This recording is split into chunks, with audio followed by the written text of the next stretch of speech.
So I Okay. decided to get back into funny cars in 2009 with a gentleman named Rocky Perone. So we brought back the traditional original name Frantic Ford that was out there. So I own the name, the rights to the name of Frantic Ford, and we built a couple funny cars. So Rocky's Nice. busy nostalgia drag racing. I was doing that until I moved down south about 5 years ago. So I started a few things with we called one called Nitro Alley and then Thunder Alley and Nitro Row. We did that at Dead Man's Curve in New Jersey. We'd bring a bunch of cars and then I knew all these guys and I raced with these guys for years, especially the East Coast guys. And we said, let's do like a cackle deal there. Well, it started with two cars and it ended up about 2 years ago before they moved to the new location. I had 30 cars there. Wow. So kind of have the record of the most cackle cars at any car show event that's not a drag strip. And it's really good. I know these guys for years. They get paid to come up. I give them, rooms if some guys need rooms. And I say, this is what we need to do. And I hate to say it, but it runs by itself. Yeah. I'm kind of the orchestrator, but it's really neat. So I'm still involved with the racing, with the funny car stuff. TurnKey, we sponsor that also. We're talking about Syracuse Nationals. We're the official insurance provider of Pro Street Alley and Syracuse Nationals. And it's just been getting bigger and bigger between the funny cars, the insurance, the advertising. Keeps me busy at 71 years old. Hey, 71, no one would have even thought that. And I what a know. great realize that program, you know? you were Listen, look, 71. you Yeah. know me. I don't stop. I go to a No. show. It's nonstop.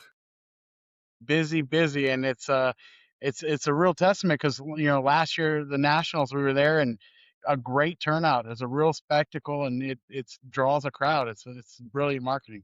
So Yeah. last year you were right next to the whole C10 experience Yes. at Syracuse National, which was huge last year, and I understand it's going to be even bigger this year. Are you going to be in the same spot at Syracuse Nationals this year? Yeah, exactly the same spot. So if you come out the expo building, it's Pro Street Alley to the right. We're in the middle, and then it's the C10 deal. So they're doing a couple different things this year because they're starting the show in Thursday, Friday, Saturday, no Sunday. Right. So they're doing a little celebration or let's get everything together on Thursday nights. So we're going to start some cars on Thursday nights, and then we do our Friday and we do our Saturday deal. But it's pretty good because we get a good group of people. If you're not in front of the customer, you have to be very social. Facebook, Instagram, whatever, let people know what you do with your business and keep it up to date. Yeah, and get Very, out there. I very. know Jason, AMD is everywhere. You're not out there as much this year. You don't have as many events this year as you've had in the past, but they're bigger, right? So that helps get AMD out there and other shops working with both you guys, right? To build visibility. Yeah, exactly right. Like we had an issue where we were, you know, event heavy, but labor short. So we didn't have enough bodies to cover everything we wanted to do. So bigger splash at bigger events. And it goes to what Al's saying is, if you bring nitro cars and get that exposure, you're going to have, just that many more people at a Yes. event at Syracuse than you would, doing 50 local events a year. Yeah. Getting back to that question, people go to us and they say, how come we don't go to NSRA Nationals? How come we don't go to Good Guys? We're very selective that Chuck, my partner, will go to. So this year we're only going to have booth at 3 events. It's going to be Syracuse. We're going to be at Triple Crown of Routing, which we're the only insurance company at Triple Crown of Routing. Gary said that once you're out, and this is our 3rd year there. And we're doing a show called King of Kings. It's a pro street car show in Beacon Dragway. The pro street market has gone through the roof. We are probably the largest with Grundy collector that handles most of these cars. So some of the biggest cars with the biggest blowers that stick out 10 feet over the hood of the car, where these guys spend $80,000 to $200,000. They're coming to us because we're the experts. Most of the time, Jason and sees me all the time, I walk and talk. That's it. Yeah, you got too much going on to stand around, right?